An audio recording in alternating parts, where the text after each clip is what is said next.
Hello, Eliza here again. We're still on the newest snapshot, 24W13A. And, I made a thing. Last time, I was discussing how you could, in theory, make a pretty good slime farm with the new Oozing potion effect. So I came up with this at first, which I showed in last video, but it did have its flaws, notably a leakage issue here, and the fact that it was only manual, you could only activate it by hitting the switch. It was pretty good, but this kind of thing happened, and the system would also sometime get clogged by the amount of items in here, especially the chicken and feathers. So it wasn't optimal at all. This was only a proof of concept.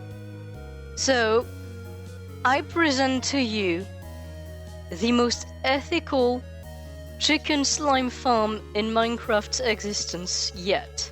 This is a new system. Also, I did kind of overkill the anti-cramming up top, so that happens. This is not supposed to happen. It's just that I kind of like spam clicked the egg on the top, but normally it wouldn't do this. So the way it works, and I know it is very much suboptimal. This is not at all the best. This is a copper block timer, but you can replace this with an etho clock, and it works just the same. But yeah, so the way it works, essentially, is you have a chicken farm up top, which produces eggs. Those eggs get hatched into this storage chamber here, and when the time is right, they get sprayed with oozing potion, get dropped, and all get killed into the killing chamber.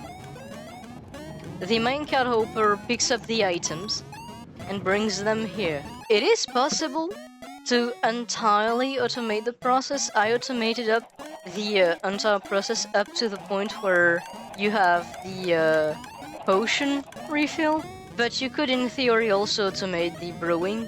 I already have an autocrafter back here to actually convert everything up into slime blocks to minimize storage. But you could in theory pick up a part of this and input it into the same line as the auto brewer. I couldn't for the love of me figure out how to actually do this, but I did make the entire rest of the farm. Now, essentially, what happens is when the potion gets sprayed up top, it sends a pulse here, which actually sends one of the potion back into the line, meaning you have the potion storage here. So this is currently a first design of an actual farm that would work like this. It still requires player maintenance because of this. But this is a first design. I'm sure it can be improved in many ways, especially with this. This is just an eyesore. But I couldn't be bothered to make an ether clock.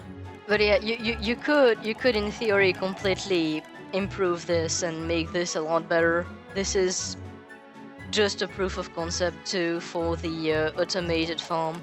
I did a little bit of math for what it actually can produce, so each cycle right now actually lasts precisely 2 minutes, 35 seconds and 31 microseconds.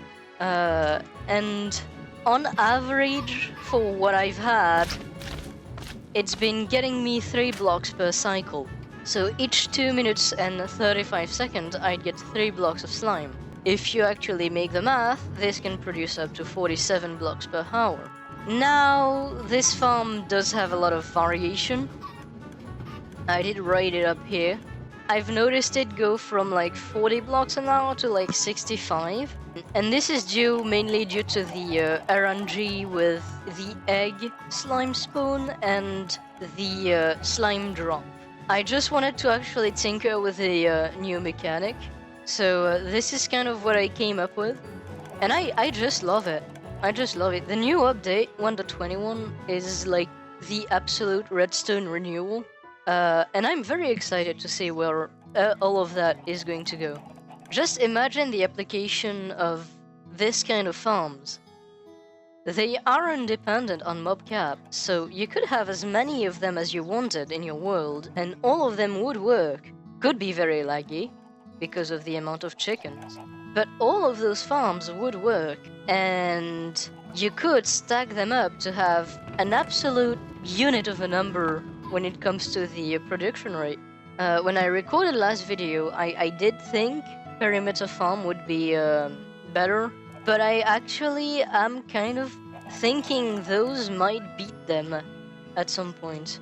It's just a matter of finding the right design, and I do believe with the new mechanic that perimeter farms can be rendered useless for slime blocks. Or rather, not useless, but obsolete. Anyway, this was Eliza. I wanted to do a little update because I came up with this. And I always find it fun to actually tinker with new mechanics in this game.